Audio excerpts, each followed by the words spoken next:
Shabbat Shalom, nous sommes Parashat Matot, on parle des Nedarim, et vous savez que les Nedarim sont très graves. Le Gemara dit qu'une femme qui fait beaucoup de Nedarim, elle cause la mort de ses enfants, c'est une raison de divorce sans ketouba.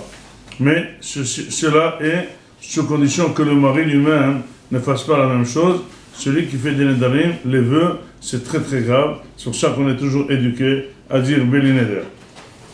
Mais il y a deux possibilités de résoudre le problème de Neder. Il y a la Hatara, ce qu'on appelle Hatara Nedarim. Il y a la Hafara. La Hafara, c'est l'annulation.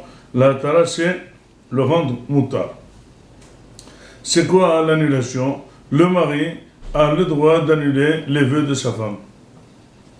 Si jamais il le fait, le jour où il écoute le vœu, imaginez-vous qu'il a fait, la femme elle a fait un vœu, ça fait 3 mois mais il ne le savait pas, mais dès qu'il a écouté, il a dit Moufarlach, Moufarlach, Moufarlach, le neder ne vaut rien. Mais il a 24 heures pour le faire.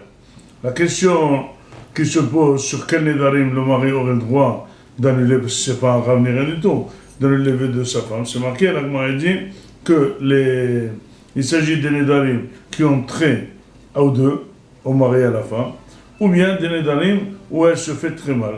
Imaginez-vous qu'une femme qui décide de jeûner tous les jours, il a le droit de le faire parce qu'il va en pâtir. Si elle jure de ne plus manger de fruits, lui il va en pâtir, eh bien il aime faire. Si jamais elle jure de ne pas se maquiller, de ne pas se promener, de ne pas aller chez ses parents, etc., il a le droit. Mais si jamais la femme décide de faire un neder, de donner 1 euro par jour de tzedaka, 1 euro, c'est pas énorme, c'est pas grave. Si elle décide de faire un télim le matin, un petit télim, oui. Mais parfois, une femme par exemple, elle est venue chez moi, elle a dit qu'elle a fait un neder parce qu'elle avait un accouchement dur, de faire un pérec de télim. Et comme elle le fait très soigneusement, ça lui prend 2 heures par jour, toute la maison elle est en frites. Je lui ai dit, mais de quel droit tu as fait ça? Parce que les enfants en pâtissent, je lui ai fait hatara.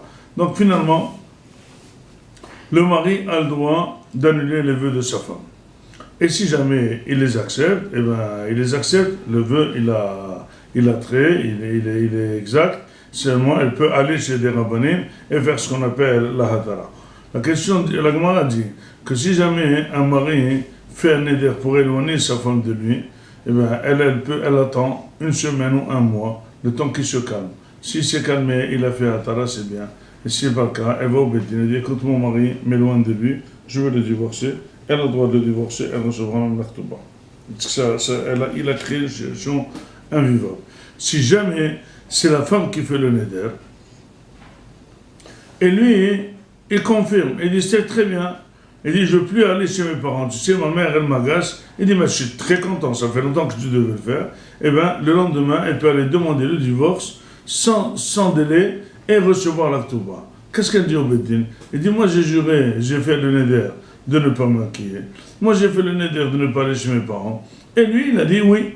Il dit, alors, si c'est toi qui as fait le neder, lui, il a dit lui, oui, qu'est-ce qu'il y a, pourquoi tu veux divorcer? Il dit, le fait qu'il dise oui, ça montre qu'il me déteste. Il fallait annuler. Moi, c'est vrai que j'ai fait le neder, mais il devait s'opposer. Le fait qu'il ne s'est pas opposé, ça veut dire que ça lui va. Si ça lui va, ça montre qu'il ne m'aime pas. S'il ne m'aime pas, eh bien je vais le divorcer. La Gemara dit qu'il faut lui donner gain de cause et elle recevra la Ktouba. Qu'est-ce qu'on apprend par là? Si c'est des hommes qui m'écoutent, bien sûr, que souvent, la femme, elle cherche le non pour le oui et le oui pour le non. Parfois, elle s'interdit des choses. Elle veut voir comment son mari va réagir. Et finalement, si jamais il tombe dans le panneau, il réagit pour accepter ce qu'elle dit, eh bien c'est faux. Parfois tu demandes à une femme, viens on va aller se promener, elle dit non. Si la force elle sort, ça lui fait plaisir. Mais finalement son non était déguisé, c'est le oui qu'il voulait. Mais il ne voulait pas dire non, de peur qu'il comprenne que c'est elle qui veut, il le fait pour elle, etc. Donc elle a dit non. Souvent, la femme, elle fait des tests négatifs pour voir comment son mari réagit. Et finalement, la réponse du mari, elle en fait de ça un développement qu'il ne l'aime pas, il la déteste, etc.